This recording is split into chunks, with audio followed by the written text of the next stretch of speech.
Well, hello everyone, my name is Prime and welcome back to another episode of Prime News, and today it's one that I actually wasn't expecting. SCS Software today dropped the 1.42 open beta for both American Truck Simulator and ETS2. Now, I don't know about you guys, but I certainly was not expecting this one at all, and the fact that you can actually go to your game in Steam and select the betas and go to 1.42 open beta, you should be able to see that, or public beta, depends on how they put it in there, and you can go ahead and do that. Now be careful when it comes to mods, because this update, unlike some of the other updates that we've seen in the past, really only focuses on one major update or one major feature, I guess is a better way to put it, and then slides in just a couple little extra things as well. So the main talking point that you'll hear a lot about in the next few weeks, I guess, is the Convoy mod support. Yes, it is finally here. You can now, at least in the open beta, be able to take some mods in Convoys. It's something that the community's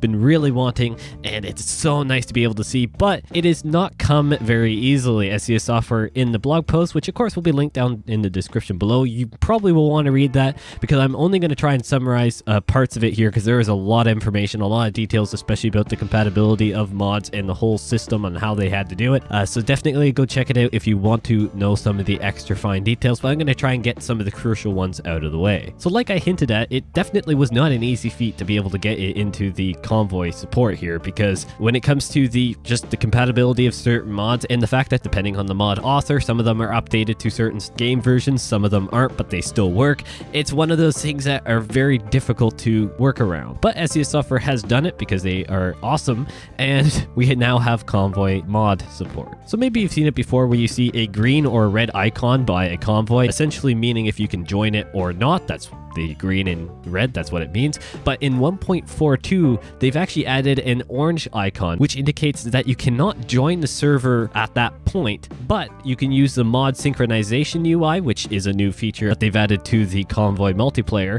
that you can actually download any missing modifications and join the Convoy. So this mod synchronization UI is very interesting, because when it comes to if you have any missing mods, as long as the mod is available on the Steam Workshop, they've actually been able to integrate it where it will automatically launch in the Steam browser that is overlaid in game, so you don't need to exit the game and subscribe to it, whatever, and you can actually apply it right to your profile right then and there, and you are all set to go. But unfortunately, if you are using a third-party mod, or one that's not available on the Steam Workshop, you're gonna have to exit out of the game, download that one, install it into your game, and then try and join back in. Luckily, SCS Software does expect that the majority of popular mods will work right out the bat here with this update. However, keep in mind, one, this is an open beta, so you're going to see bugs most likely. Second thing is that not all mods are going to work. It's just that simple. I know even right now with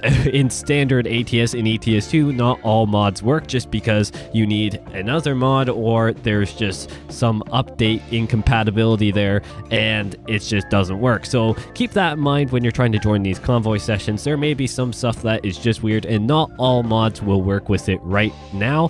And there is a big notice here for mod authors. So if you are a mod author, please go read the blog post. It's near the bottom. Now, another small thing that they're adding in here is the force feedback update. So in 1.42, it also brings an update to the force feedback profiles for various steering wheels and controllers that are compatible with ETS2 and ATS. So it's kind of interesting that they're just updating that one and just trying to make stuff a little bit more compatible, which is always nice. So other than that, I just want to let you guys know that this has dropped. It is actually quite big news. The fact that we've got Texas update yesterday, or at least an update on Texas, or guess where we are, and now 1.42 open beta has dropped for both ETS2 and ATS, which is great news. And thank you guys so much for watching, and I will see you in the next one.